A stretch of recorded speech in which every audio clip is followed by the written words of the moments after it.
అనుకుంటే ఈ జగత్తుకి కారణం ఏంటనుకున్నాము మీరు?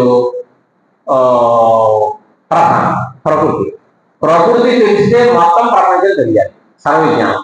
ప్రకృతి జడం, జీవుడు తెలుస్తాడా? ప్రకృతి జడమైన ప్రకృతి తెలిస్తే చేతనమైన జీవుడు ఎలా తెలుస్తాడు? కాబట్టి జీవుడు మినహా జడం అంతా తెలవచ్చు. అంటే ఆ ఉపనిషత్తు అలా చెప్పిందా? ఏక విజ్ఞానైనా సర్వ విజ్ఞానం ఉంది, కానీ ఏక విజ్ఞానైనా జీవభిన్న జడ సర్వ విజ్ఞానం ఉందా? అలాగే ఏక విజ్ఞానైనా జీవుడి కంటే భిన్నమైనటువంటి సమస్త జడము తెలుస్తుందని ఏం చెప్పలేదు అందులో. ఏక విజ్ఞానైనా సర్వ విజ్ఞానమే ప్రతిజ్ఞానం అయింది. కాబట్టి ప్రకృతి తెలిస్తే అంతా తెలియదు. కాబట్టి ఏది తెలిస్తే ఈ జగత్తుకి కారణమైంది తెలిస్తే జగత్తు సర్వం తెలుస్తుందంట. కాబట్టి ప్రకృతి తెలిస్తే సర్వం తెలియట్లేదు. కాబట్టి ఈ సర్వ ప్రపంచానికి కారణం జగత్తు కాదు అనేది ఉపనిషత్తుల యొక్క సిద్ధాంతము. ఏన శ్రుతం భవతి అమతం మతం అవిజ్ఞాతం విజాతం ఇది యస్మిన్ విజ్ఞాతే సర్వమిదం విజ్ఞాతం భవతి ఇది చ ఏక విజ్ఞానే సర్వ విజ్ఞాన ప్రతిజ్ఞానాత్ ప్రధాన జ్ఞానేన ప్రధాన జ్ఞానం వల్ల ప్రధానం వల్ల పుట్టినటువంటి ఘటపటాలు ఈ ప్రపంచం అంతా కలవచ్చు. కానీ జీవుడికి ప్రధాన కారణమా? జీవుడు నిత్యంగా. కాబట్టి తద అప్రకృతినాం పురుషాణం జ్ఞాతం అశక్యత్వాత్ పైగా ఐదదాత్మ్యం ఎదగం సర్వం. అదే మనందరికీ ఆత్మ అన్నాడు. ఇది ఆ జగత్కారణమే మనందరికీ ఆత్మ అని. జగత్కారణం పరమాత్మ అనుకోండి, మనందరికీ ఆత్మ ఒప్పుకుంటాం, ఇబ్బంది లేదు. ప్రకృతి అనుకోండి, ప్రకృతి మనందరికీ ఆత్మ కాదు కదా.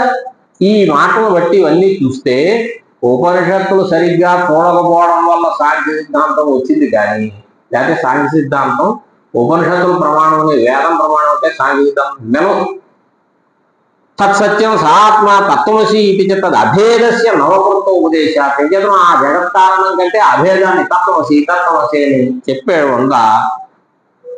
అలాగే తస్మాద్వా తస్మాత్ ఆత్మ ఆకాశ సంభూత అన్నది ఏంటి? ఆ పరమాత్మ నుంచే ఈ ఆకాశం పుట్టింది. ఆకాశానికి ఉనికి చెప్పరు, ఆకాశానికి ఉత్పత్తి లేదు. చాలా మంది ద్వైతులు దాంట్లో. అంచేత ప్రధాన మహదాదేవ అప్రామాణికత్వాచ రచనానుభూతి అని కూడా ఉంది. మనం అనుకున్నాం కదా, రచన ఏంటి అంటే ప్లానింగ్. ఈ ప్లానింగ్ జడానికి ఏమవుతుందండి? కాబట్టి సాంఖ్యం కాదు, అలాగే పాశుపతం కాదు, పాంచరాత్రం కాదు, జైనం కాదు. ఇంకేతన్నది శృతి యుక్తి ఏది కుదరతాయి. యుక్తి అంటే ఇందాక చెప్పుకున్నాగా ఏది మధ్యమ పరిమాణం అవుతుందో అది నశించేది. వాడు మధ్యమ పరిమాణం కన్నా చెప్తున్నాడు, ఆత్మకి కుదరదు. నచ విధిశేషత్వాతో శృతి బ్రహ్మ ప్రతిపాదయతి మీమాంసమతం. పొద్దున్న అంతాగా చెప్తున్నాం, అయా కర్మ ప్రతిపాదనం కోసం కదా, క్రియా ప్రతిపాదనం కోసం కదా వేదాలు వచ్చాయి. బ్రహ్మని నిష్క్రియమైనటువంటి బ్రహ్మని చెప్పడానికి రాదు అనే మీమాంసక మతం యుక్తమవుతుందా? అవదు. ఇంకేతనం అసిద్ధత్వాత్ విధిశేషత్వ. వాడు ఏం చెప్పాడు? ఉపాసనా విధులు కొన్ని ఉన్నాయండి, దేవతాది విధాన చెప్పే విధానం, దాన్ని చెప్పడం కోసం ఈ ఉపనిషత్తులు వచ్చాయండి అని. అక్కడెక్కడో ఉన్న దానికి ఇక్కడెక్కడో మూడేలా పెడతావయ్యా? కుదరదు. అలా కాదండి, అర్ధవాదాధికరణ న్యాయాలు విధిశేషత్వం అన్నాం కదా. ఏదో వాయుర్వేద క్షేపిస్తా దేవత అనేది వాయుర్వేద, అవి పక్క పక్కనే ఉన్నాయి నాయన. ఇవి అలా లేదు. వైషమ్య దానికి దానికి చాలా తేడా ఉంది. స్వతహా ప్రయోజనవద అర్ధ ప్రతిపాదకానం. ఇప్పుడు వాయుర్వేద క్షేపిస్తా దేవత అనేటటువంటిది స్వయంగా దాని అర్థం కుదిరిందనుకో, ఏదో వాక్యార్థం, అప్పుడు దాన్ని పక్కదానికి కుదురుతుందా? వాటి అంగం అనే అవకాశం లేదు. కానీ ఇది స్వతహాగా అంటే వాక్యార్థం ఉందండి. వాయుర్వేద క్షేపిస్తా దేవత అనే దాన్ని కుదరకపోవడం లేదు. దానివల్ల ఏం ప్రయోజనం? వాయువు చాలా స్పీడ్ మీద వెళ్ళేవాడు, సో వాట్ అనేది ఉంది. అందుకని మీరు ప్రయోజనం కలిగినటువంటి వాయుదేవతాకమైనటువంటి క్రతుకి అంగం అన్నారు. మా ఉపనిషత్ ప్రతిపాదితమైనటువంటి బ్రహ్మ ప్రయోజనం కలిగిందని చెప్తున్నాం కదా. సర్వక్లేశ ప్రహాణ అర్ధ సిద్ధే అని అన్ని బాధలు పోవడం అనేటటువంటిది ప్రయోజనం ఉందన్నాం. ఇటువంటి దీన్ని తీసుకెళ్ళి దేనికో అంగం అంటామంటే ఎలా కుదురుతుంది? కుదరదు. ప్రయోజనం కల్పన ఏ శబ్దభావన ఇది కర్తవ్యత సరే సాక్షాదేవ అయిపోయింది కాబట్టి అంటాను. అలాగే తార్కికాదైన మతం ఉంది. అంటే ఒక పరమేశ్వరుడు ఈ జగత్తును సృష్టిస్తాడు, జీవుడు ఉన్నాడు, అదే సంసారాన్ని అనుభవించేవాడు, వాళ్ళు అనేక మంది. ఈ జీవుడికి ఈశ్వరుడికి అభేదం లేదు, భేదమే, ద్వైతుడు. మరి తత్వమసి ఇత్యాది వాక్యాలన్నీ అభేదం చెప్తుంటే ఆ తత్వమసి వాక్యాలకి భిన్నంగా నువ్వు చెప్తానంటే అది ఏమి సబబు? ప్రమాణ విరుద్ధమైనటువంటి మాటలు చెప్పడానికి వీల్లేదు. కాబట్టి తార్కిక మతం కూడా కుదరదు. ఏం అద్వితీయం బ్రహ్మ, ఏకమేవ అద్వితీయం, నేనానాస్తికించిన ఇటువంటి శృత్య ఇత్యాది శృతిపాఠితంచ భిన్నాభిన్నం. ఒకటే అని, అంతేగాని రెండో వస్తువు లేదంటే అది ఒక రకంగా భిన్నమండి, ఒక రకంగా అభిన్నమండి అని భేదాభేదవాదంలా చెప్తాం. ఇది కుదరదు. క్షణికత్వం అనేది ఉంచాడు. క్షణిక విజ్ఞానం అనే సౌగత మతం అంటే బౌద్ధ మతం.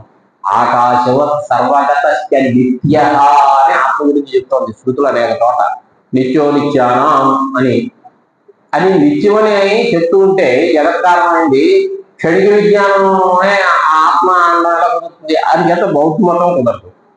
సర్వేషాం మతస్య అసత్వే ప్రతిజ్ఞాతే విశుద్ధాత్మ. ఏమండి ఇన్ని మతాలు తప్పు అంటున్నారు కదా, ఏమిటి మీకు ప్రబల కారణం? విశుద్ధాత్మ తత్వ. తత్వసి అనే వాక్యం వల్ల నిర్వికల్పకమైనటువంటి అద్వితీయ చైతన్య రూపమే ఆత్మ. కాబట్టి వీళ్ళలా ఒకళ్ళనే చెప్పారు ఈ మాట.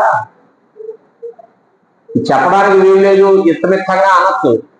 ఏది జడమో ఏదో పరమాణులో ఇలాంటివి ఏది ప్రధానం, కానీ అది చైతన్యాత్మకం కాదు. చైతన్యాత్మకమైనటువంటి ఈశ్వరుడేమో నిర్వికల్పం కాదు, సవికల్పకం అంటున్నారు. కొంతమంది మనం చెప్పిన దాన్నే కొంతమంది ఇటు అన్నారు, కొంత సగాన్ని అటు అన్నారు, కానీ రెండింటినీ కలిపి వాడికి ఎవరో చెప్పట్లేదు. అది వీళ్ళే చెప్పారు. అత్ర హేతు విశిష్టానుభూత్య. విశిష్టానుభూతి అంటే ఏం చెప్తారు? విశిష్టం అంటే విశేషంతో కూడిన అనుభూతి, సవికల్పకం అనుభూతి. విశిష్ట సవికల్పకానుభూతిభ్యో వ్యావృత.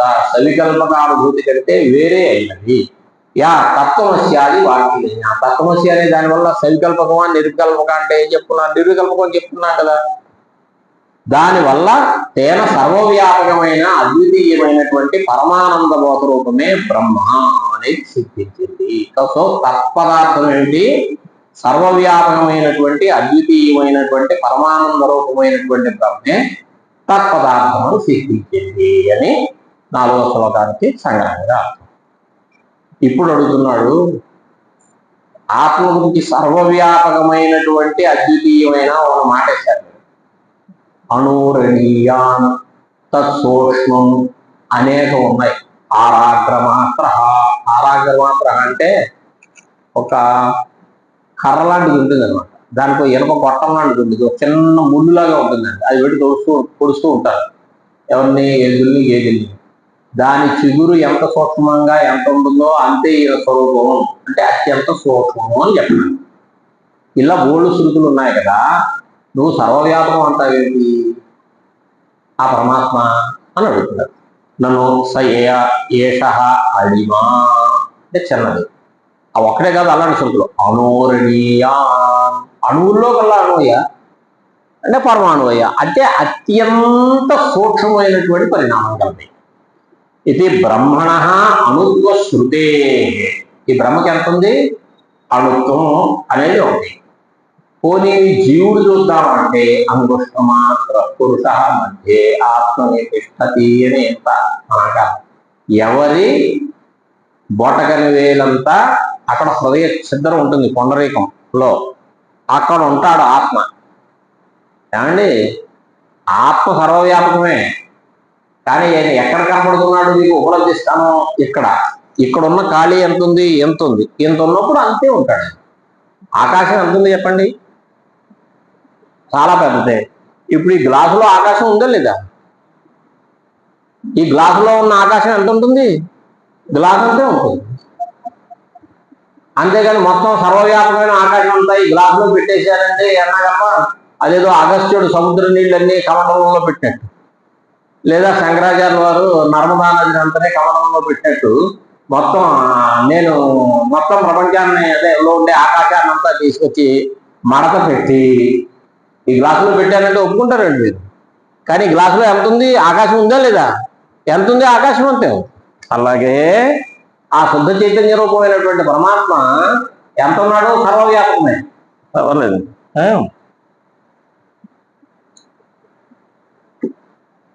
సర్వవ్యాపకమే. కానీ ఎక్కడ ఉన్నాడు? హృదయ పుండరీకంలో ఉన్నాడు. మీ హృదయ పుండరీకం ఎంత? అంగుష్ట మాత్ర పురుష. ఎవడికి? వాడి మొట్టమొదట. కాబట్టి ఆయన అంతే అని చెప్తారు. మరి అంగుష్ట మాత్ర పురుష అన్నారు, బాగానే ఉందండి. ఇప్పుడు వేళ్ళు లేని జంతువులు కొన్ని ఉన్నాయి, వాటి సంగతి ఏంటి అని అడిగారు.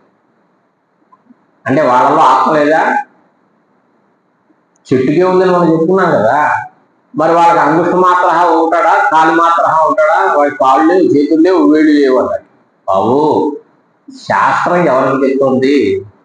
మనుష్యాధికారస్య,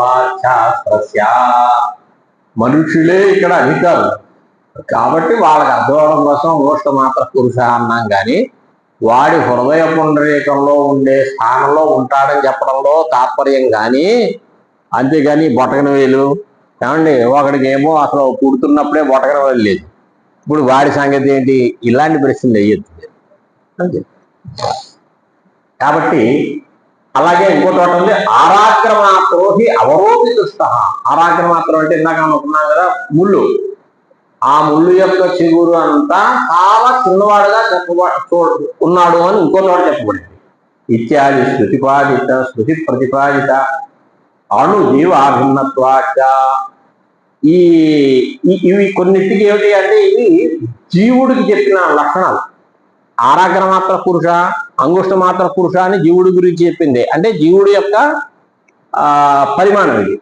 ఈ పరమాత్మ జీవుడి కంటే అభిన్నమంగా, జీవుడు ఎంత ఉంటే జీవుడి కంటే అభిన్నమైనటువంటి పరమాత్మ అంటుంటాడంటే ఎలా కుదురుతుంది? ఇంకే ఉండాలి, అంతే కదా. కాబట్టి పరమాత్మకు సర్వవ్యాపకత్వం ఎలా కుదురుతుంది? పరమాత్మ గురించి అప్పుడప్పుడు అనోరణీయాన్ని ఉంది, కానీ పక్కనే మహతో మహీయాన్ని ఉంది, అందుకని అది వద్దు. అనోరణీయాన్ని తీసుకోండి. కానీ జీవుడికి అంగుష్ట మాత్ర పురుష, ఆరాగ్ర మాత్ర పురుష అని మధ్యమ పరిమాణం, తక్కువ పరిమాణం అనేది స్పష్టంగా అనేక ఉపనిషత్తుల్లో చెప్పబడింది. ఈ జీవుడితో అభిన్నమేగా మీ పరమాత్మ అయినప్పుడు ఆయన పరిమాణం ఎంత ఉంటుంది? అంతే ఉంటుంది. కాబట్టి సర్వవ్యాపకము అది ఇదని మాటలు ఎలా కుదురుతాయి అని అడిగారు. ఇత్యాది శృతి ప్రతిపాదిత అణు జీవాభిన్నత్వాచన బ్రహ్మణ సర్వవ్యాపకత్వం చాశంక్య బ్రహ్మైవేదమృతం పురస్తాత్ బ్రహ్మపశ్చాత్ బ్రహ్మ దక్షిణిత ఉత్తరతశ్చత్రేణ. ఇలాగే అడిగి ఆయన చిన్నవాడే ఉంటాడు కదా అంటే, ఇదం పురస్తాత్ ఎదురుగుండా కనపడేదంతా బ్రహ్మ. ఓహో, ఎదురుగుండా ఉండేది బ్రహ్మ అంటే ఎదురుగుండా బ్రహ్మ ఉన్నాడు, వెనక లేడు, పక్క లేడు, ఈ పక్క లేడు, పైన లేడు, కింద లేడు అంటారు కదా. అందుకని బ్రహ్మ పశ్చాత్ బ్రహ్మ దక్షిణత బ్రహ్మ ఉత్తరేణ అధః ఊర్ధ్వంచ ప్రసూతం బ్రహ్మ ఇవ ఇదం విశ్వం ఇదం వరిష్టం. ఈ సర్వవ్యాపకమైనటువంటి ప్రపంచం ఉంది చూశారు, ఈ ప్రపంచం అంతా కూడా ఆయన వ్యాపించే ఉన్నాడు, దీనికంటే కూడా గొప్పవాడు, సర్వత్రా నిండున్నాడు అని శృతి చెప్పింది. అలాగే తదే తద్బ్రహ్మ అపూర్వం అపరం అనంతరం అభాష్యం, కింద పైన అనేది ఏం లేదు, సర్వత్రా నిండు ఉన్నాడు. ఇత్యాద్యాస్పతయ నిర్విశేషం బ్రహ్మ ప్రతిపాదయంతి. ఎదురుకుండా బ్రహ్మ ఉన్నాడు అనుకోండి, మీరు ఇప్పుడు ఆయన ఏం చెప్తారు తెలుసా? ఎదురుకుండానే ఉంటే తూర్పు దిక్కుతో కూడినటువంటి బ్రహ్మ అంటారు. ఎదురుకుండా అంటే ఇది తూర్పు అంటే తూర్పు దిక్కుతో కూడినటువంటి వాడి బ్రహ్మ అంటే దక్షిణ దిక్కులో లేడు అంటే ఏమైనట్టు? ఆయన పరీక్షలకు వచ్చేసింది. అలా కాదు, ఆయన సర్వత్రా నిండి ఉన్నాడు అని చెప్పడం కోసమని, అంటే ఆయన యొక్క సర్వవ్యాపకత్వాన్ని దృఢంగా మనకు చెప్పడం కోసం ఈ 5వ శ్లోకం. నచోర్ధ్వం, పైనున్నాడు, ఇదినా పైనున్నాడు అంటే పైనున్నాడు, పైనే ఉన్నాడంట. నచోర్ధ్వం అధః, ఇదినా కిందే ఉన్నాడని లేదు.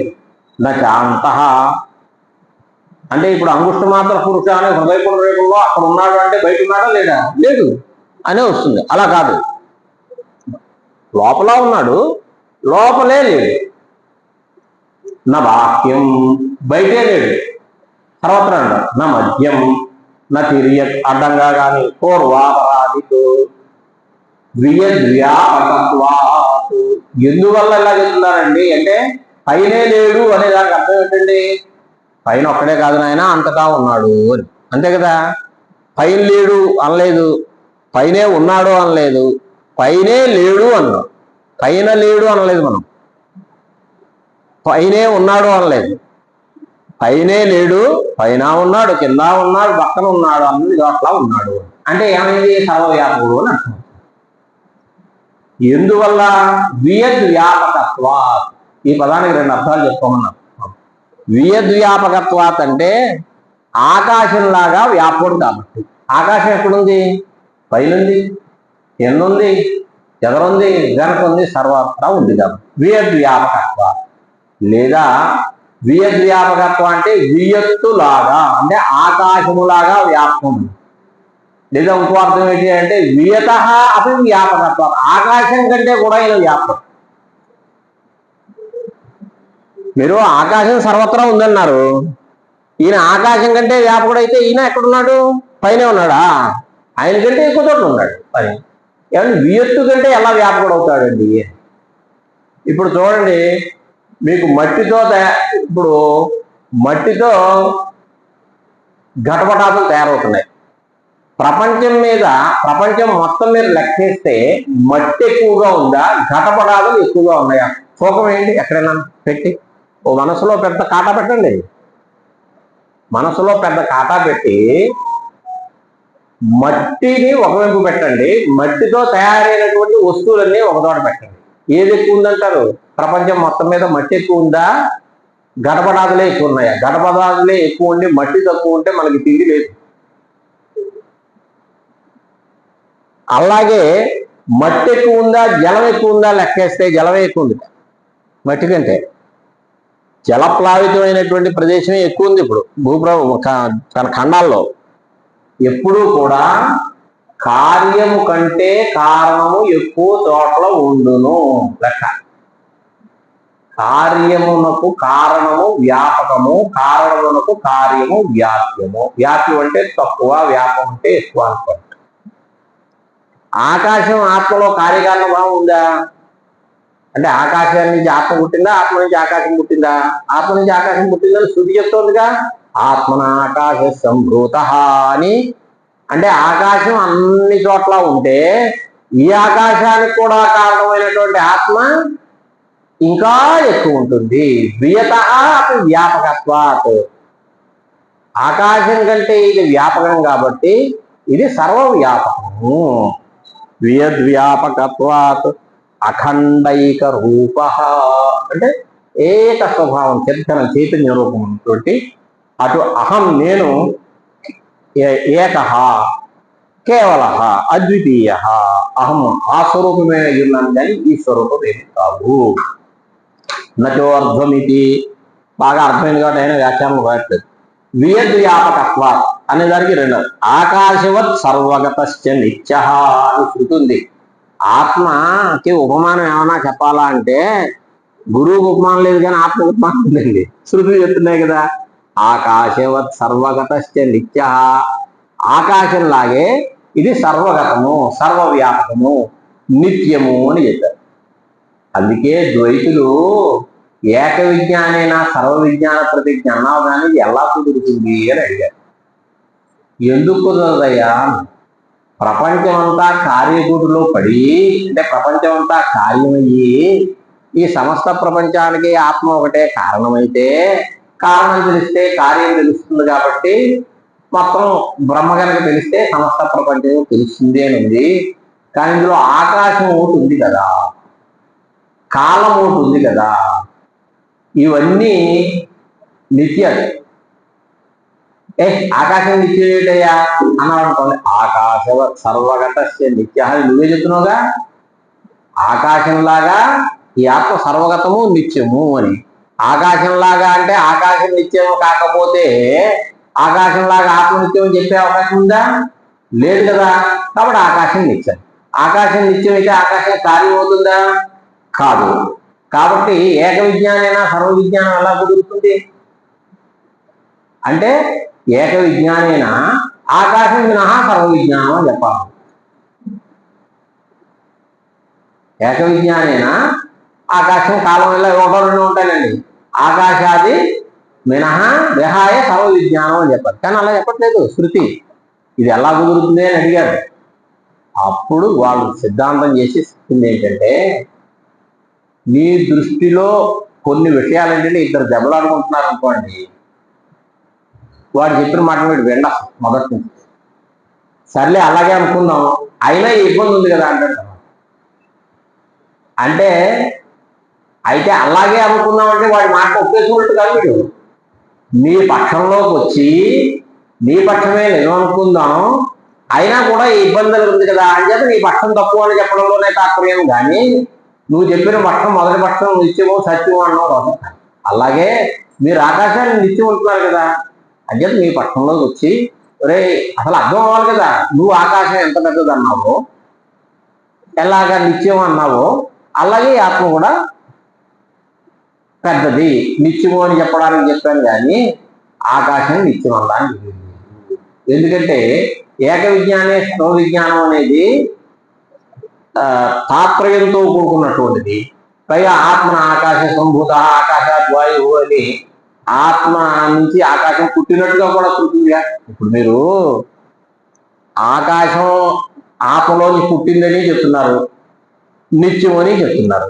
సో ఒకటే పక్షం రైట్ అవ్వాలి, రెండు రైట్ అయ్యే అవకాశం.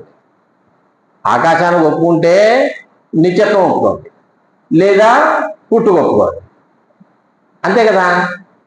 మరి ఇప్పుడు ఏది తేల్చాలి? రెండు శృతులే, సమాన బలమే. అప్పుడు ఇతర శృతులు దేనికి అనుకూలంగా ఉన్నాయి చూడండి. ఏక విజ్ఞానైనా సర్వ విజ్ఞానం ఉంది. ఆ ఏక విజ్ఞానైనా సర్వ విజ్ఞానం చెప్తూ ఏక విజ్ఞానైనా ఆకాశాన్ని వదిలేసి సర్వ విజ్ఞానం అనే మాట లేదు. కాబట్టి ఆత్మ కంటే భిన్నమైనటువంటిది సమస్తము ఆత్మలోకి పుట్టింది అనేది. అంటే రెండు శృతులు ఆకాశాన్ని పుట్టి చెప్తున్నాయి, డైరెక్ట్ గాను ఇండైరెక్ట్ గాను. ఆకాశం నిత్యం అనేటటువంటిది ఒకటే ఉంది. అది కూడా ఆ శృతికి కూడా ఆకాశానికి నిత్యత్వం చెప్పడం కోసం రాలేదు. అది ఆత్మ నిత్యం అని చెప్పడానికి దాన్ని పోలికేళ్ళు ఇచ్చింది తప్ప, అంటే తాత్పర్యం ఇంటెన్షన్ ఎక్కడుంది, ఏం చెప్పడానికి వచ్చింది ఆ వాక్యం. అలా చూస్తే ఆకాశం నిత్యం కాదు అనేది గుర్తు. అందుకని వియత వ్యాపకత్వా, వియతో వ్యాపకత్వాదిత్వ. రెండో అర్థం చెప్పండి, వియత్తు కూడా వ్యాపకం. ఎందుకని? జ్యాయానాకాశాత్ అని శృతి ఉంది. ఆకాశం కింద కూడా పద్ధతి. మహతో అణోరణీయాన్ అన్నా కదా, ఎట్లాగా పక్కనే మహతో మహీయాన్ అని కూడా ఉంది. కాబట్టి ఈ జీవుడు కూడా సకల దేహ వ్యాపి చైతన్యోపలభ్య మహత్వేపి ఉపాధి ధర్మాధ్యాసేన ఆగారాన్ని మాత్రత్వ అభిధాన. ఇంకో మాట చెప్పారు, ఈ జీవుడికి ఇంతే ప్రమాణం చెప్పారు, లేదా ఎంతో ఈ జీవుడితో అభేదం కాబట్టి ఆ పరమాత్మ కూడా ఎంతే అవుతాడు, కానీ సర్వవ్యాపుడు ఎలా అవుతాడు అని అడిగాడుగా. బాబు జీవుడు సర్వవ్యాపకుడే, అంతేగాని అణువు కాదు. మీరు గుర్తుపెట్టుకోండి, జీవుడు అణువు కానీ ఇంతే పరిమాణం కలవాడు కాదు. ఈ చేతును జీవుడు ఎక్కడుంటే అక్కడికి మీకు జ్ఞానం కలుగుతుంది, జీవుడు ఎక్కడ లేకపోతే అక్కడ మీకు జ్ఞానం కలుగుతుంది. ఇప్పుడు మీరు ఈ చేతితో గ్లాసు ముట్టుకుంటే ఈ గ్లాసు యొక్క స్పర్శ కలిగింది అనుకోండి, పరంపరగా జీవుడు ఈ చేతి దగ్గరికి వచ్చాడు. ఏమండి, మీకు డిసెంబర్లో కాశీ తీసుకెళ్ళి మిమ్మల్ని గంగలో ఉంచామనుకోండి, నఖ శిఖ పర్యంతం అంటారు చూశారు. ఏమండి, ఆ జల సంగం వల్ల శైత్యానుభూతి కలుగుతుంది. అంటే ఆ నీట్ల యొక్క స్పర్శ వల్ల నఖశిఖ పర్యంతం జివ్వులు అవుతుంది డిసెంబర్లో అయితే గంగలో. ఇంకా హరిద్వారం అనేది అయితే చెప్పక్కర్లేదు. అంటే ఇప్పుడు ఈ జీవుడు ఎక్కడున్నాడు? జీవుడు ఎక్కడ లేకపోతే అక్కడ మీకు స్పర్శ యొక్క జ్ఞానం కలుగుతుంది. జీవుడు ఇక్కడే ఉండిపోయి ఉంటే మీకు ఇక్కడ ఒక్కచోటే జిల్లుమని, మిగతా అంతా మామూలుగా ఉండాలి. అప్పుడు హాయిగా స్నానాలు చేసేయచ్చు. ఎందుకంటే ముక్కులోకి కళ్ళల్లోకి నీళ్ళు వెళ్ళకుండా ఎలా పెట్టుకుని స్నానం చేస్తారు చూశారు, అలాగే ఇక్కడ ఒకసారి చేయి పెట్టేసుకుని, ఇక్కడే కదా ఆత్మలది హృదయ పుండరేపం, ఇక్కడే కదా మీకు చలి తెలుస్తుంది అని చెప్పి ఇక్కడ ఇలా పెట్టుకుని టపా టపా టపా టపా మొలగచ్చు. ఎవడం మొలగట్లేదు అలాగ. ఎంచేతను అందరికీ అనుభవం ఉంది. నీళ్లలో మీరు మునిగితే గోరు దగ్గర నుంచి, అంటే ఇక్కడ నుంచి ఇక్కడ దాకా ఆ చల్లదనము, లేకపోతే వేడి నీళ్ళలో మునిగితే ఏది ఉష్ణగుండాల్లో ముగితే వెచ్చదనము మీకు అనుభవం ఉంది. అంచేత వాడు అణుపరిమాణం అన్నానికి అస్సలు లేదు. మధ్యమ పరిమాణం అయితే మధ్యమ పరిమాణం అన్నాడు, మొక్కులు వచ్చాడు. ఇలాగ కాసు కూర్చుంటారు అన్నమాట. ఏమండి ఎలకల్లాగా. ఏంటి అది సందు దొరికితే చాలా అలా వెళ్ళిపోయి ఏదో తినేద్దామని చూస్తుంటాయి చూశారు అలాగా. అయితే మధ్యమ పరిమాణం అనండి అన్నాడు. ఓ నీ జీవుడు నిత్యంరా బాబు, ప్రధాన అకృతాపి. ఎవడు జీవుడికి అనిత్యత్వం ఒప్పుకోడు. మధ్యమ పరిమాణం అయితే అది అనిత్యం అయిపోతాడు. అంచేత ఇంకేం మిగిలింది, ఆయన కూడా సర్వవ్యాపకుడే, ఉపాధిని బట్టి అలా అనిపిస్తున్నాడు కాబట్టి. కానీ సర్వవ్యాపకుడైనటువంటి జీవుడికి సర్వవ్యాపకుడైనటువంటి పరమాత్మతో అభేదం చెప్పడంలో నీకు ఇబ్బంది ఏముంది? ఏమీ ఇబ్బంది. జీవస్యాపి సకలదేహ వ్యాపి చైతన్యోపలబ్ధ్యా మహత్వేపి ఉపాధి ధర్మాధ్యాసేన ఆరాగ మాత్రత్వ అభిధాన బుద్ధిర్గుణేన ఆత్మగుణేన చైవ ఆరాగ్రమాత్రో కెవరో దృష్ట. బుద్ధి గుణం వల్ల అంటే ఉపాధి ధర్మం వల్ల ఆయన ఆరాగ్రమాత్ర దృష్టాడు అని వేరే స్థితిలో ఉంది. అంటే ఆయనకి ఆరాగ్రమాత్రత్వం అనేది స్వభావం కాదు, అంటే సహజమైన పరిమాణం కాదు. బ్రహ్మనశ్చ సూక్ష్మత్వ. అదే మరి అనురణీయ అని అన్నాడు కదా, అదే సర్వవ్యాపకం అన్నావేమిటి అన్నాడు. బాబు అది చాలా సూక్ష్మం అని చెప్పడం కోసం అనురణీయ అని అన్నాం, కానీ ఆయనకి అణుత్వం లేదు. ఆయనకి అణుత్వం ఉంది అంటే అణుత్వం అనే ధర్మం ఉందిగా. మళ్ళా అద్వైతం ఆయనకి అణుత్వం లేదు అంటే అణుత్వం లేదు, అన్నిత్వం లేదంటే వ్యాపకత్వం ఉందని కూడా కాదు. వ్యాపకత్వం అనే ధర్మం కూడా చెప్పకూడదు, కానీ అర్థం అవడం కోసం ఇలా చెప్తూ ఉంటాం. సరే ఆ శ్లోకం ఏంటి, సరే గానే ఉంది. కానీ ఈ బ్రహ్మే జగత్తు అంతటికి ఉపాదానం అంటావా? అంతేనండి, జగదుపాదానమైనటువంటి బ్రహ్మే తత్పదం అని చెప్తున్నాం కదా. జగదుపాదానత్వేన ఉపాదేయ ఉపాదేయోశ్చ అభేదాత్. ఏమండి ఇప్పుడు మట్టి కొండ వీటికి పెద్ద భేదం ఉందంటారా? లేదుగా. కార్యకారణాలకి సమాన జాతీయత్వం ఉంటుంది. నల్లదారాలైతే నల్ల వస్త్రం, ఎర్రదారాలైతే ఎర్ర వస్త్రం. కాబట్టి కార్యంలో ఏ గుణాలు అయితే ఉన్నాయో కారణంలో కూడా అవే ఉంటాయి, అంతే కదా. మట్టి మృత్వం, గడపడాదుల్లో కూడా అదే మృత్వం ఉంది, అదే లేదా మట్టిత్వం బాగున్నదేమో, అందుకని మృత్వం ఉంది. అందుకని ఉన్నటువంటి అక్కడ రజతత్వం కానీ జ్ఞానం వచ్చేస్తున్నా సువర్ణత్వం కానీ రావుగా, సమాన ధర్మంలో అయి ఉండాలి కదా.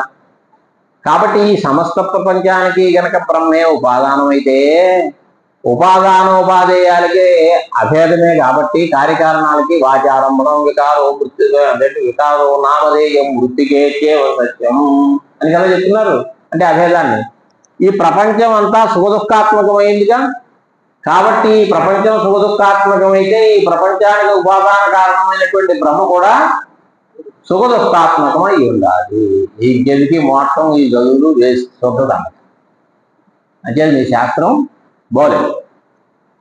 నన్ను బ్రహ్మణ జగదుపాదానత్వేన ఉపాదానోపాధేయోశ్చాభేదాతు. విచిత్రమైనటువంటి జగత్ అంటే దుఃఖిత్వం సుఖిత్వం అలాగా అనేక రకాలు.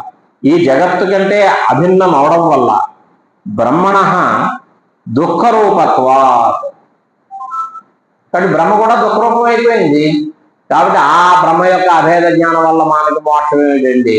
ఏమండి, భూనాయకం వా ధననాయకం వా నమామి నిత్యం ఏదో సంవిఘ్నరాజన్ నా ప్రణమామే ఏదో శ్లోకం ఉంది. అయ్యా నేను భూనాయకుడిని కానీ ధననాయకుడు ఎవరైనా సమాజ కృష్ణ వాళ్ళు చదువుంటే ఆ శ్లోకం మొదలది. ఏమండి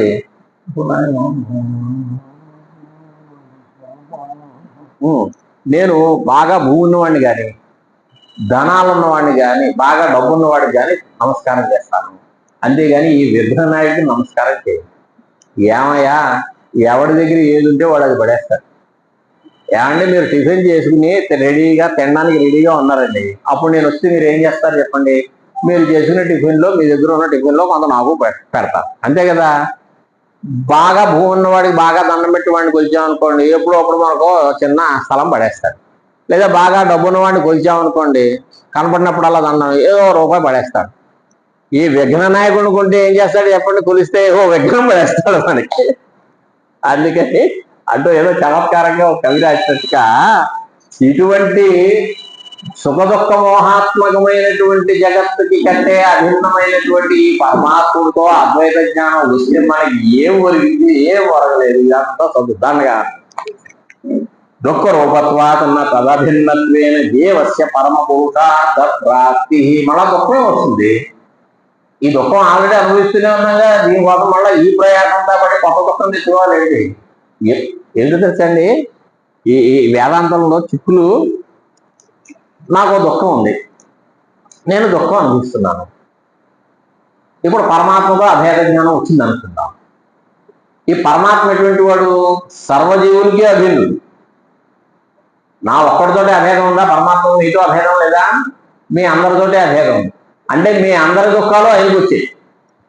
ఆయనతో అభేదం అంటే ఈ ఉన్న దుఃఖానికి వదలకపోగా మీ దుఃఖాలన్నీ నాకు వచ్చే అవకాశం ఉంది. అంతే కదా. ఏదో పాలు తాగుతున్నారు, కొంచెం ఇంకా ఇంకొంచెం పోతానులే అని చెప్పి ఆ గిన్నెలో ఏదో పాలు పోసారు. ఆ పాలు విరిగిపోయాయి, ఏదో ఇంకేదో పంపుకొట్ట ఏదో అయ్యింది. ఈ పాలు కూడా పడిపోయాయి లేదా? అలాగే నాకున్న దుఃఖం ఒక దుఃఖం ఉంది.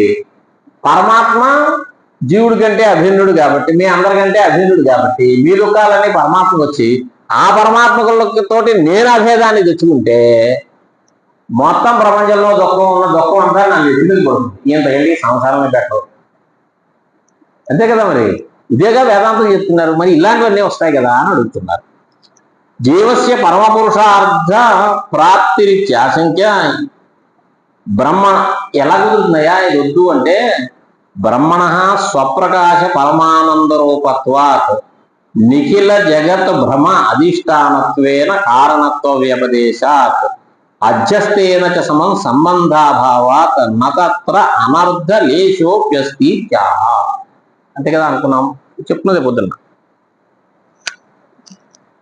ప్రపంచానికి బ్రహ్మ కారణం, అందులో ఏమీ సంబంధం తేడా లేదు, సందేహం లేదు.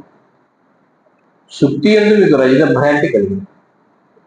సుక్తి ఉంటే కలిగిందా లేకుండా కలిగిందా?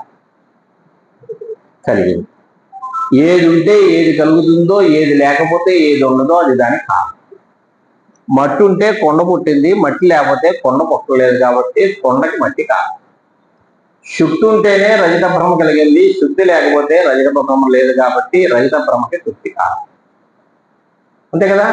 శుక్తి కారణం, రజితం కార్యం కదా అని ఈ రజితానికి సంబంధించినటువంటి విలువ వగైరా అన్ని శుక్తికి వస్తున్నాయా? ఎలా కారణమైంది? అధ్యాసకి అధిష్టానం అవుతూ కారణం. అధ్యాస అంటే ఒక రకమైన అజ్ఞానం. ఈ అజ్ఞానంలో విషయమయ్యి అక్కడ రజితాన్ని పుట్టించింది తప్ప తను నిజంగా శుద్ధి ఏదో ఇంకేదో తయారు చేసే బొమ్మల్లాగా, అంటే శుద్ధితో తయారు చేసిన బొమ్మ నిజం, అలాగే ఇది వెళ్ళి తయారు చేయలేదు. అందుకని ఏం చెప్పారు? అధ్యస్థమైనప్పుడు ఆరోపితమైనటువంటి వస్తువులో ఉండే గుణదోషాలు ఏవి కూడా అధిష్టానానికి అంటవు అనేది మన అనుభవంలో ఉంది. మేము ఈ జగత్తుకి ఆత్మ ఉపాదానము అని అంటున్నాము అంటే లోకంలో మట్టి ఘటమునకు ఉపాదానమైనట్టు కాదు, శుద్ధి రజతమునకు ఉపాదానమైనట్టు. అధ్యస్థం ఆత్మాధిష్టానక భ్రమ. ఆత్మే అధిష్టానంగా ఈ ప్రపంచం గోచరిస్తోంది. ఈ గోచరించే విషయానికి అజ్ఞాన విషయంగా ఆత్మ ఉపాదాన కారణమైంది. అంచేత ఆ రెండింటికి ఏం సంబంధం ఉంది? నిజంగా సమవాయమో సంయోగం ఉంటే కొంచెం తేడా వచ్చేది. మీరు చూడండి, అనుభవించండి. ఈ వేలికేమో బంగారం పెట్టుకోండి ఒక వేలికి, ఇంకో వేలికి వెండి ఉంగరం పెట్టుకున్నారనుకోండి, ఓ 2-3 నెలల వేసరికి బంగారం ఉంగరం తెల్లగా అయిపోతూ ఉంటుంది. బంగారానికి వెండికి, ఈ వెండికి బంగారాన్ని వెండి చేసే గుణం ఉందిట. అంచేత బంగారం ఉంగరం పక్కన వెండి ఉంగరం పెట్టుకోరాదు. అంటే ఇక్కడ బంగారానికి వెండికి సంయోగం ఉందా లేదా? అలా సంయోగం ఉండుంటే ఇది బ్రహ్మకి ప్రపంచానికి కొన్నాళ్ళకైనా కనీసం వారి గుణాలు వీరికి 6 నెలలు కలిసి తిరిగితే వారి గుణాలు వీరికి అలా వస్తాయి కదా. అలా ఏమైనా వచ్చేదేమో. మేము అక్కడ సంయోగం ఇలాంటి సంబంధం చెప్పలేదు. శుద్ధికి రహితానికి ఏం సంబంధం ఉంది చెప్పండి?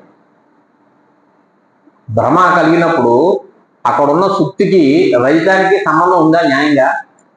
అసలు రెండు ఉంటే కదా ఉండడానికి. అక్కడ ఉన్నది ఒకటా రెండా? రెండు ఉంటే సంబంధం, ఒకటి ఉంటే సంబంధం అనే మాట ఏంటి? అయినా సరే అది కనపడాలంటే ఏదో ఒప్పుకోవాలి. శాస్త్రం ఈ గోళాయి ఒప్పుకోవడం కోసం ఆధ్యాత్మిక తాదాత్మ్య సంబంధం ఉన్నారు. కల్పింపబడిన రజతము కల్పింపబడుతోంది, రజతము యొక్క సంబంధము కల్పింపబడుతోంది అక్కడ. అలాగే ఆత్మయందు ఈ ప్రపంచము కల్పింపబడుతోంది, ప్రపంచ సంబంధము కల్పింపబడుతోంది, కానీ నిజంగా సంబంధం. నిజంగా సంబంధం ఉంటే ఈ ప్రపంచంలో ఉండే గుణదోషాలు ఆయనకొచ్చి, ఆయన ద్వారా మనకొచ్చి ఇవన్నీ మాట కుదిరే. కానీ అలాంటి సంబంధం లేదు, పరమాత్మకి ఇదేం లేదు. కాబట్టి నిత్య శుద్ధ ముక్త స్వభావమైనటువంటిది పరమాత్మ, తత్పదవాచ్యమైనటువంటి ఈశ్వరుడు అని చెప్పడంలో ఏమీ ఇబ్బంది లేదు అనేది ఈ శ్లోకం చెప్తున్నారు. అంటే దానికి అని ఆశంక చేసి బ్రహ్మణ స్వప్రకాశ పరమానంద రూపత్వాత్ నిఖిల జగత్ భ్రమాధిష్టానత్వేన, నిఖిల జగత్కి ఉపాదాన కారణం ఎలాగా భ్రమాధిష్ట, అంతేగాని ఘటానికి గుర్తులా కాదు, పరిణామవాదం కాదు మరి. ఏమండి? వివర్తవాదం. అధిష్టానత్వేన కారణత్వ వ్యపదేశ అధ్యస్తత్వేన అధ్యాస, అంటే ఈ కారణత్వ వ్యపదేశం కూడా అధ్యస్తమే. అంటే కదా సంబంధం కూడా అధ్యస్తం ఉన్నాయి కదా, రజితము రజిత సంబంధము రెండు కూడా. కాబట్టి సమం ఆ అధ్యస్తముతో అధిష్టానానికి సంబంధం ఉందా న్యాయంగా? లేదు. సంబంధాభావాత్ నత్ర అనర్థ లేసు, ఏది ఆయనకి ఎంత పెస్తలు దుఃఖం కూడా మీరు అంటగట్లేదు. ఎదురు మీరుతో కనుక సంబంధం పెట్టుకుంటే ఆయన వచ్చేదే. అందుకే చాలా జాగ్రత్తగా మీతో ఏ మాత్రం సంబంధం పెట్టుకోలేదు. కాబట్టి కొంచెం కూడా ఆయనకి దుఃఖం ఇలాంటివి లేవు. ఉండుంటే అది నాకు కూడా పడుతుంది. అంటే నాకంటే ఈ జీవుడికి తత్వం పదవాక్యుడు అనుకుంటారు. ఈ విషయాన్ని ఈ శ్లోకంలో చెప్తున్నారు. నా శుక్లం అంటే ఏది ధర్మాలు లేదు, వ్యర్థం. నా కృష్ణం న రక్తం న పీతం న కుబ్జం న పీనం న హ్రస్వం న దీర్ఘం అరూపం తథా జ్యోతిరాకారకత్వాత్ తదేకో వశిష్ట శివ కేవలోహం. న శుక్లం, తెలుపు రంగు ఏం లేదు. పరమాత్మ దాన్ని తెలుపు రంగు పెట్టేయండి. నా కృష్ణం నలుపు రంగు లేదు, నా రక్తం ఎర్రగాను లేడు, పచ్చగాను లేడు. కుబ్జం అంటే చాలా చిన్నవాడండి. కొన్ని గుళ్ళకి వెళ్తూ ఉంటాం, చాలా పెద్ద పెద్దగా ఉంటాయి. ఇప్పుడు వెంకటేశ్వర స్వామి గుడి ఉంది అనుకోండి, తిరుపతిలో ఎంత ఉంటుంది? ఎంత ఉంటుంది. అదే మీరు ఉడిపి పెడితే 1.5 2 అడుగులు లోపు. ఇంకా చిన్నవి కూడా ఉన్నాయి కదా కొన్ని కొన్ని చోట్ల. అంచేత ఉడిపి కృష్ణుడు ఎంత నిన్ని, వెంకటేశ్వరుడు అంత నిన్ని అలా చెప్పలేం కదా. నా కుబ్జం నా పీనం, పీనో దేవదత్త అంటారు, అంటే చాలా లావుగా ఉన్న దేవదత్తుడు. అంచేత అదేం బాగా లావుగా ఉండేది కాదు. నా హ్రస్వం పొట్టిది కాదు. నా దీర్ఘం అంటే ప్రపంచంలో ఉండేటటువంటి ధర్మములు ఏవి ఆత్మకి లేవు, ప్రపంచోపాదానం అయినప్పటికీ ఇంకేతను ప్రపంచంతో ఆయనకేం సంబంధం. అరూపం, న్యాయంగా ఆలోచిస్తే అతనికి రూపమే లేదు. రూపం ఉందంటే రూపం అనే గుణం ఉందిగా, ఆయన ద్వైతం అయిపోతాడు. గుణము గుణి రెండు ద్వైతం వచ్చేస్తుంది. అరూపం తథా జ్యోతిరాకారకత్వా, అయినా జ్యోతి స్వరూపం అంటే ప్రకాశ స్వరూపం. దానికి ఏ న్యాయంగా ఏం ఆకారం లేదు, దానివల్ల అన్నీ తెలుస్తాయి. కానీ తదేకో వశిష్ట శివ కేవలోహం అంచేత ద్వితీయ వస్తువు లేనటువంటి మంగళ స్వభావమైనటువంటి మంగళకరమైనటువంటి ఆత్మస్వరూపమైన అయ్యున్నా కానీ ఈ స్వరూపమేమీ కాదు. నశుక్లం అదే పునఃకృష్ణం. కుబ్జం అంటే ఇవన్నీ చెప్పేస్తున్నాం లేదండి. అంటే ఈ చిన్నది కాదు, పెద్దది కాదు, లావు కాదు అంటే పరిణామం ఏమీ లేదు. పరిణామం ఏమీ లేదు కాబట్టి అది ద్రవ్యం కాదు.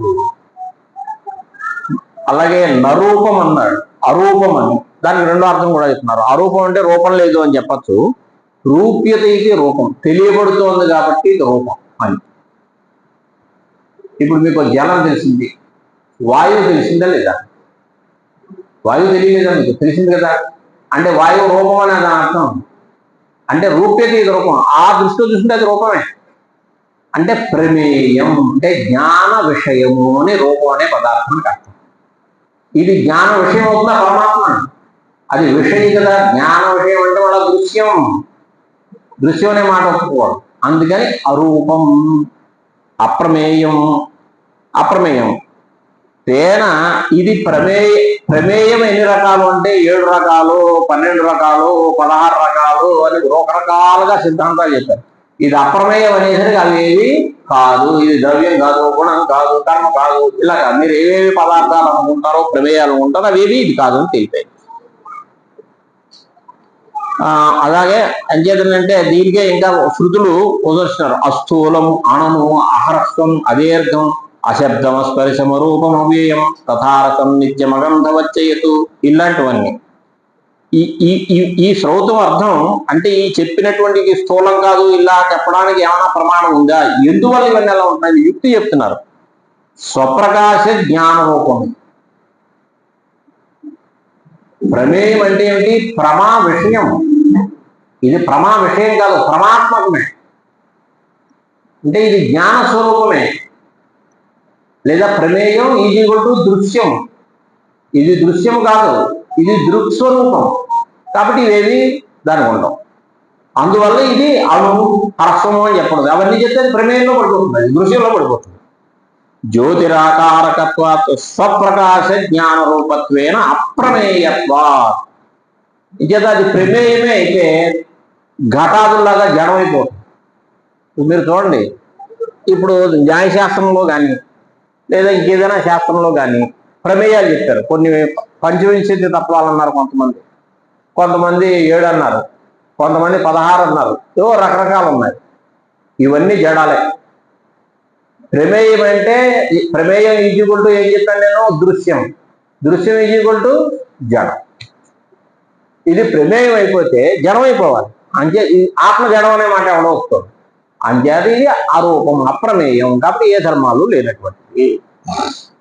ఏతద్ అప్రమేయం ధ్రువం అని స్పష్టంగా యుక్తే కాదు, శృతి కూడా ఉంది. ఇది బృహదారణ్యకం అంతే. సరే, అయిపోయింది శ్లోకం. అన్ని శ్లోకాలకి పెద్ద పెద్ద వివరణలు లేవండి. యథావత తత్వమసి అనే వాక్యం ఏం చెప్తోందండి? అయ్యా, సంపదార్థమైనటువంటి దేవుడికి తత్పదార్థమైనటువంటి బ్రహ్మ అభేదాన్ని చెప్తోంది. అంటే బ్రహ్మ అభేదము అంటే బ్రహ్మ భావము అంతే కదా.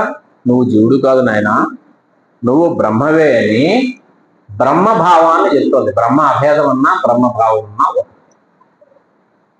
ఇది కదా నువ్వు చెప్తున్నావు. ఇది బ్రహ్మకి బ్రహ్మభావాన్ని చెప్తోందా, అబ్రహ్మకి బ్రహ్మభావాన్ని చెప్తోందా అని అడిగాడు. వెళ్ళండి, మనం విన్నాం కాబట్టి తెలిసిపోయింది. అడిగేవాడు వెళ్ళలేదు కదా మరి వారం రోజుల నుంచి. నన్ను కస్య బ్రహ్మభావ ఉపదిశ్యతే, ఎవరికి నువ్వు బ్రహ్మభావం చెప్తున్నావయ్యా? బ్రహ్మణ అబ్రహ్మణోవా, బ్రహ్మకి చెప్తున్నావా అబ్రహ్మకి చెప్తున్నావా?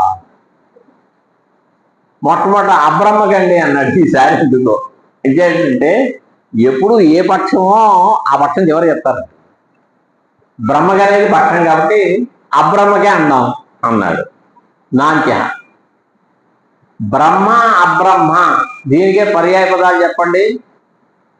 జ్ఞానము జడము, చేతనము జడం. బ్రహ్మ చేతనం, బ్రహ్మ భిన్నం జడం. అబ్రహ్మ అంటే జడం.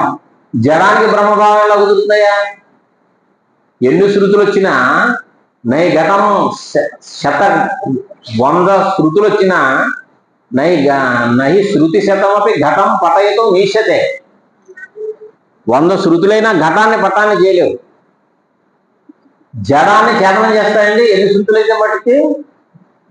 అంచేత బ్రహ్మ భిన్నమైనటువంటి సమస్త ప్రపంచము జడరూపం కాబట్టి అబ్రహ్మకి బ్రహ్మభావం చెప్పే అవకాశం లేదు. నాంత్య తస్య జడత్వాత్ అసత్వాచ్య, అది అసత్తు, ఇది సత్తు. సత్తుకి అసత్తుకి అభేదం ఎలా చెప్తాం? చెప్పలేము. సరే పోన్లే మొదటిది అని మొదటి పక్షానికి వచ్చాడు. ఎందుకు బ్రహ్మకి బ్రహ్మభావం ఎందుకు చెప్పడం? అంటే ఆఫీసర్ దగ్గరికి వెళ్ళి మీరు ఆఫీసర్ అండి అని పొగడక్కర్లేదు కదా. నాకు పొగడడం అంటే ఏంటండి? లేని స్థుతి. ప్యూన్ దగ్గరికి వెళ్ళి ఒరే నువ్వేరా ఈ మొత్తం ఈ ఆఫీసుకి చాలా అతి ముఖ్యం, నీ వల్ల అసలు నడుస్తుంది, నువ్వు లేకపోతే ఏముంది, చూడు ఏ ఆఫీసర్ వచ్చినా 3 ఏళ్ళకి వెళ్ళిపోతున్నాడుగా, నువ్వు మటుకు 30 ఏళ్ళ నుంచి వెళ్తున్నావు. ఏదో ఇలాంటి డబ్బా కబుర్లు చెప్పామనుకోండి, మన ఫైళ్ళను ముందు పెట్టించడం లేదా మన వెంటనే పంపించడం ఈ పని చేస్తారు. మీరు ఆఫీసర్ దగ్గరికి వెళ్ళి అవునండి మీరు ఆఫీసర్ అండి, మీరు స్కేల్ 1 అండి, మామూలు ఏంటండి అడుగురు కదా, నేను స్కేల్ 10 ఏళ్ళు అయింది, ఇప్పుడు స్కేల్ 3 స్కేల్ అని అంటావా అని మన సైడ్ పక్కన పడేస్తారు. అది ఉన్నది ఉన్నట్టుగా చెప్తే ఎవరికి ఏమి తెలియదండి. అంచేత బ్రహ్మకి బ్రహ్మభావం ఎందుకు?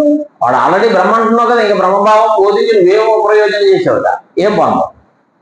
నా ప్రథమ ఉపదేశానికి ఆర్థక్యత ఎందుకు చెప్పడం అనవసరం.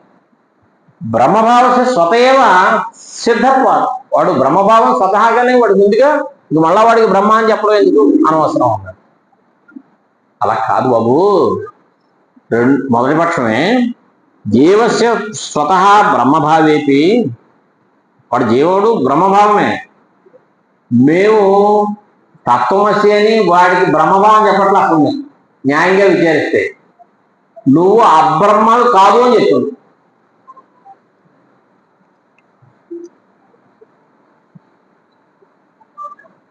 మనకి కొత్తగా బ్రహ్మత్వం స్థితి వల్ల రాదు, ఉన్న జీవభావం పోతుంది.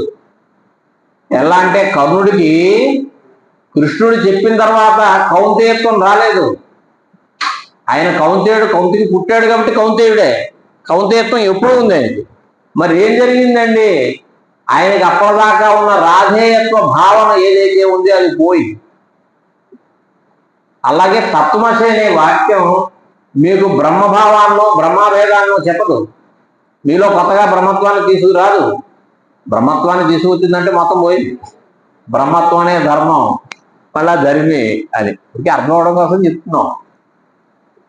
బ్రహ్మభావాన్ని కొత్తగా తీసుకురాదు. మరి ఏం చేస్తుంది? ఇప్పటిదాకా మనకు ఉండే అబ్రహ్మభావాన్ని, నేను జీవుణ్ణి, నేను దుఃఖిని, నేను సంసారిని అనే భావాన్ని పోగొడుతున్నాను. అజ్ఞానం పోయింది కాబట్టి అదే చెప్తున్నాను. అయ్యా జీవుడు స్వతహా బ్రహ్మభావం ఉన్నవాడే, కానీ అవిద్య అనేది ఉంటుంది. ఆ వ్యవధానం వల్ల తెలుసుకోలేకపోయాను. వాడికి జ్ఞానేన నివర్తతే, ఏ నివర్తతే? అవిద్య నివర్తతే, బ్రహ్మభావ నివర్తతే. బ్రహ్మభావం పోతుందండి. మరి ఏం పోయింది? అప్పటిదాకా అవిద్య వల్ల ఏదో భావం ఉన్నాయి, జీవత్వ భావన, దుఃఖిత్వ భావన, ఇవి పోతాం. ఇది జరుగుతుంది అంటే ఇది చేయన్నా అవి ఇలానే కూడా ఒప్పుకోలేదు. సో మీకు బ్రహ్మభావం వల్ల అవిద్యా నివృత్తి అయిందా అన్నాడు. అవిద్యా నివృత్తి అవడమే మోక్షం అన్నాడు. అంతే కదా, మొదటి నుంచి చెప్పుకుంటూనే ఉన్నాం కదా. ఈ అవిద్యా నివృత్తి అనేటటువంటిది బ్రహ్మరూపమా, బ్రహ్మ కంటే భిన్నమా అన్నాడు. అయ్యా మీరు చాలా ఉపన్యాసాలు వినేశారు ఏమండి. ఈ అవిద్యా నివృత్తి బ్రహ్మరూపమా, బ్రహ్మ కంటే వేరే? ఆయన మొట్టమొదటి చెప్పేశారు కాబట్టి బ్రహ్మరూపమే అన్నాం. ఆల్రెడీ బ్రహ్మరూపమే కాబట్టి బ్రహ్మ వీడు ఎప్పటి నుంచి ఉన్నాడు కాబట్టి కొత్తగా అవిద్య నివృత్తి వీడికి. వీడు మొదటి నుంచి బ్రహ్మరూపమేనా కదా, బ్రహ్మస్వభావమే. ఈ అవిద్యానివృత్తి కూడా బ్రహ్మాత్మకమే అనుకోండి. వీడు ఆల్రెడీ ఎప్పటి నుంచో బ్రహ్మాత్మకం, అవిద్యానివృత్తి బ్రహ్మాత్మమే. కొత్తగా అంటే అవిద్యానివృత్తి ఉన్నట్టే. ఇక కొత్తగా అవిద్యానివృత్తి ఎందుకు అక్కర్లేదు అంటే మొదటి పక్షం ఇబ్బందిగా ఉంది. అంటే ఏదేం చెప్పాలి? అది బ్రహ్మ కంటే భిన్నం అండి అన్నారు. అవిద్యా నివృత్తి అంటే అవిద్యా నాశనం. ఈ అవిద్యా నాశానికి నాశం లేదు. అంటే ఈ అవిద్యా నివృత్తి అలా ఉండిపోతూ ఉంటుంది. బ్రహ్మ భిన్నమైన అవిద్యా నివృత్తి కూడా ఒకటి ఉంటూ ఉంటుంది. అప్పుడు ఒకడున్నాయా, రెండున్నాయా? రెండున్నాయి. బ్రహ్మ ఒకటి, అవిద్యా నివృత్తి ఒకటి, మళ్ళా ద్వైతం, అద్వైత హాని. ఏం చేస్తావు అని అడిగాడు. అప్పుడు ఈ శ్లోకం అవిద్యా నివృత్తే ఆత్మభిన్నత్వే ద్వైతాపత్తే. అవిద్యా నివృత్తి బ్రహ్మ కంటే వేరన్నావా? ద్వైతం. బ్రహ్మణ అసిద్ధి ప్రసంగ, నువ్వు అనుకున్నటువంటి బ్రహ్మ సిద్ధించడం, అద్వితీయ పరబ్రహ్మ సిద్ధించడం, అవిద్యానివృత్తితో కూడుకున్నటువంటి బ్రహ్మే సిద్ధిస్తాడు. అవిద్యానివృత్తి బ్రహ్మరూపం అన్నావా, ఆల్రెడీ అవిద్యానివృత్తి బ్రహ్మరూపంగా పూర్వం ఉంది కాబట్టి ఇప్పుడు దాని గురించి ప్రయత్నం అక్కర్లేదు, ఏమక్కర్లేదు. ఉభయత పాశారజ్యుహం అంటారు, లేదా ఎదురుగుండా గొయ్య వెనకం ఇయ్య, అలాంటిదన్నమాట. ఈ విషయంలో సురేశ్వరాచార్యుల వారు రాసినటువంటి బృహదారణ్య వాక్యాన్ని ఉదహరించారు. అవ్యావృత్త అననుగతం వస్తు బ్రహ్మేతి భణ్యతే, బ్రహ్మార్ధో దుర్లభోత్ర స్యాద్వితీయే సతి వస్తుని. ఘటం కంటే వేరే పటం ఉందండి, ఆ పటం కంటే కూడా ఈ ఘటం వేరండి. నిజంగా రెండు వస్తువులు అంటే దానికంటే ఇది వేరు, దానికంటే ఇది వేరు అనే మాట కుదురుతాయి.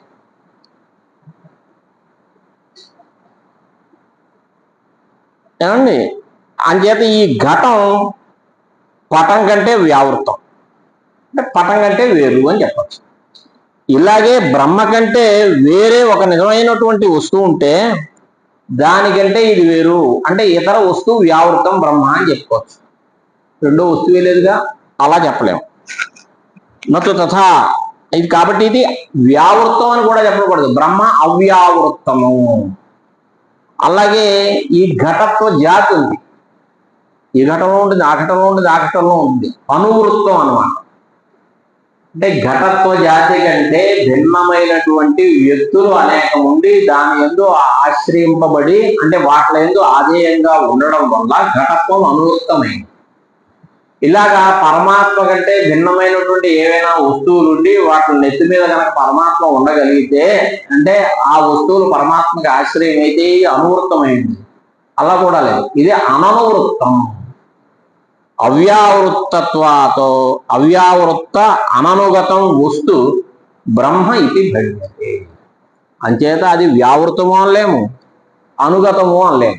అనువృత్తము అనుగతమన్నా అనువృత్తమన్నా ఉంటాయి, అనవృత్తము అనలేము.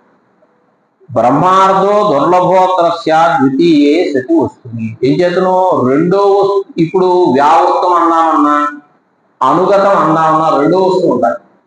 రెండో వస్తువు అంటే మనం చెప్పిన బ్రహ్మ అనే అర్థం కుదరదు, అంచేత ఇలా చెప్పడానికి వీల్లేదు అని చెప్పాడు. అభిన్నత్వే సరే, ఈ వ్యావృత్తి అంటే అవిద్య వ్యావృత్తి చూశారు, అవిద్య నివృత్తి, అది బ్రహ్మ కంటే అభిన్నమైతే ఆల్రెడీ ఉందిగా, ఇంకెందుకు ఉపదేశాలు, ఈ శాస్త్రాలు ఇవన్నీ అవసరం. అత్ర అప్పుడు అడుగుతున్నాడు, అంటే ఈ అవిద్యానివృత్తి అనేటటువంటి ఫలం నిజం అయిందైతే ఉందనా, అబద్ధం అయితే ఉందనా? అంటే అర్థం ఏంటి అంటే జ్ఞానాపూర్వమా జ్ఞానాపరమ. అత్రకి పరమార్థత ఫలాభావం అభిప్రైతే కింవా ప్రతీతితో, ఈ ప్రతీతో అంటే వ్యావహారికమో ప్రాతిభాషికమో అనుకోండి. తత్ర ఆద్యం ఇష్టావత్య పరిహరతి. అవిద్యానివృత్తి అనేటటువంటి నిజంగా కుదరదు అంటే పారమార్థికంగా నిజంగా కుదరదు అంటే మాకు ఇష్టం. నిజంగానే మాకేం అవిద్య లేదు, నివృత్తి లేదు. అవిద్య నిజంగా ఉంటే దాని నివృత్తి అండి. అవిద్య నిజమా? అవిద్య కూడా కల్పితం అనుకున్నాగా. అవిద్య అనాదన్నా దాన్ని అనాదన్నానికి వీలు లేదండి, అనాది కల్పితం అనాలి అన్నాగా. కల్పితం అనేది పోవడం ఏంటి? మీరు ఆ విద్యకి రజితం ఉంది, ఇంత కనపడింది, 10 కేజీలు కనపడింది, సరే దాంతో మొత్తం మీ చుట్టాలకి మీ పిల్లల ఆడపిల్లలకే కదా, అక్క చెల్లెళ్ళు కూడా వెండి కంటాలు చేయించి ఇచ్చేస్తాం, ఈ దెబ్బతో మనకు మంచి పోరుస్తుంది అనుకున్నారు, అంతా అయింది. చివరికి అది బుస్సుమంది. ఇప్పుడు 10 కేజీలు ఉండిపోయింది అని రోజు ఏడుస్తుంటారు, పొద్దున లేచి సంచ జాగాలు పెడుతూ ఉంటారు, అదేదో దేశంలో లాగా కట్టరు కదా. లేనిది పోయిందని బాధ ఏమిటి? ఉన్నది పోతేనే బాధపడుతున్నారు, లేదో తెలీదు. అంచేత ఆద్య ఇష్ట, నాకు ఇష్టమే అన్నారు. నా శాస్త్ర గురువే లేడు మాకు. ఎందుకని? గురువుగారు లేకపోవడం ఏంటండి అన్నారు. మాకు మా గురువుగారు మాణిక్యాస్త్రి గారు. ఎందుకని? నేనులో ఎంతో అంతో శాస్త్రం ఉంది, ఆ శాస్త్రం నేను చదివాను కాబట్టి. ఏమి శాస్త్రం అదే చదవకుండా గురువుగారు అంటే ఎలా? అంచేత నా శాస్త్రం కూడా ఏం లేదు. అంటే శాస్త్రం లేకపోతే గురువుగారు ఏంటి? శాస్త్రం ఎందుకు లేదండి? శాస్త్రం ఎందుకు ఉంటుంది? శాస్త్రం ఇతరులను శాసిస్తోంది కాబట్టి శాస్త్రం. వాళ్ళు రెండో మనిషి లేడు కాబట్టి ఎవరిని శాసిస్తుంది? పైగా వాడు శాసింపబడేవాడా? వాడు సర్వశాసకుడు. అంటే ఆయనకి భయపడి సూర్యుడు ఎప్పుడైనా మీకు కనపడకపోవడం వేరు. సూర్యోదయం అనేది మీకు కనపడకపోవచ్చు, మేఘాచ్ఛాదితం అయితే టైంకి ఆయన వచ్చేసాడు, మీకు కనపడలేదు అంతే. ఎందుకని ఇంతల్లా టైం మెయింటైన్ చేస్తున్నాడు అన్నాడు. ఎదురుకుండా కర్ర పట్టుకుని ఉన్నాడండి బాబు వెనకాల పరమాత్మ. సూర్య అందరినీ భయపెట్టే యముడు భయపెట్టి వస్తాడు పరమాత్మకి. అందుకని మీరు ఇంకా శాస్త్రం ఎక్కడుంది? ఏం లేదు, శాస్త్రం లేదు. శాస్త్రం చెప్పే గురుగారు లేకపోతే శిష్యుడు ఉన్నాడండి. నా శిష్య, శిష్యుడు లేకపోతే ఈయనకి నేను 5 ఏళ్ళు చాలా ట్రైనింగ్ ఇచ్చానండి మాట ఎక్కడుంది? నా శిక్ష నచత్వం, త్వం నువ్వు లేవు, అడిగే నువ్వు లేవు. నచాహం, నేను కూడా ఇలా మాట్లాడే నేను లేనని కాదు, నేనున్నాను. అంటే ఇప్పుడు ఏదో చెప్తూ, ఇప్పుడు నువ్వు లేవు, నీతో నువ్వు లేవని చెప్పే నేను లేను అన్నాను అనుకోండి, చెప్పడం అనే క్రియకి నేను కర్తనేగా, కర్తగా నేను లేదు, అసలు ఉన్నాను. ఏమండి, నువ్వు లేను అనే మాట కుదురుతుంది ఏకజీవవాదంలో, అది కూడా కుదురుతుంది. నజాహం అనే మటుకి ఏకజీవవాదం, దాన్ని ఇలా అర్థం చెప్తాను, ఈ స్వరూపంగా లేదు. నచత్వం నచాహం నవా అయం నువ్వే నేనే లేదు అనుకుంటే ఈ ప్రపంచం అంతా అది లేదు. స్వరూపావబోధ, స్వరూప అవబోధ కలిగాక అది వికల్పాస శిష్టు. ఎదురుకుండా ఆయన సుబ్బారావు గారు అంటారా, సూర్యారావు గారు అంటారా అని వికల్పం. ఈ సందేహం మన అందరికి వస్తున్నారా? వస్తుంది. ఎప్పుడు వస్తుంది? సుబ్బారావు గారు సూర్యారావు గారు నిజమయ్యి అసలు నిజంగా మనుషులు అంటూ ఉండి వాళ్ళకి అవే పేర్లు ఉండి వాళ్ళు మనకి తెలిస్తే మనిషిని కాదు మొద్దును చూసినా అనిపిస్తుంది. సుమారుగా వాళ్ళిద్దరూ ఒకే పొడుగు, అదే 5.5 అడుగుల ఓ మొద్దు ఉంటుంది దూరంగా. మందాంధకారంలో ఆ మొద్దును చూసి సూర్యారావు గారిని చూసి సుబ్బారావు గారు అని కాదు, సుబ్బారావు గారిని చూసి సూర్యారావు గారు అని కాదు, ఇది సూర్యారావు గారా సుబ్బారావు గారా, అది సూర్యారావు గారు సుబ్బారావు గారు. మొద్దు కలుగుతుందా లేదా? ఇలాగా భ్రాంతి ఎప్పుడు కలుగుతుంది? ఇది నిజంగా సూర్యారావు గారు సుబ్బారావు గారు మొద్దు ఉన్నాయి కదా. ఇన్ని మాటలు ఎప్పుడైతే పరమాత్మ నిశ్చయం కలిగిందో భేదం ఉందా? అసలు రెండోది నటు తద్వితీయం అస్తి, రెండో వస్తువు లేనప్పుడు ఈ వికల్పనలు ఏమిటి? శిష్యుడు, గురువు, శాస్త్రం, శిక్షణం, ఈ మాటలు ఎక్కడ కుదిరితే ఇవే కుదరవు. కాబట్టి ఇవేమీ లేవు, పరమార్థత ఇవేం లేవు, వ్యవహారికంగా అన్ని ఉన్నాయి. స్వరూపావబోధ, ఈ స్వరూపావబోధ అంటే ఆత్మస్వరూపం యొక్క అవబోధ జ్ఞానం అంటే ఏమిటి? అది నిర్గుణము అద్వితీయం అనే జ్ఞానం వికల్ప అసహిష్ణుతం. ఇంక ఇది ఉన్నాక వికల్పాలు ఉంటే కుదరదు. వికల్పాలు కూడా ఉన్నాయంటే మీకు బ్రహ్మజ్ఞానం కలగలేదని అర్థం. నాకు బ్రహ్మజ్ఞానం కలిగిందండి, అందులో ఏం సందేహం లేదు ఏమండి, కానీ ఆయన యువత నల్లగా ఉన్నాడో తెల్లగా ఉన్నాడో తేలలేదండి అన్నారు అనుకోండి, మీకు కలిగింది బ్రహ్మజ్ఞానం కాదు, ఏదో రోగం వచ్చింది.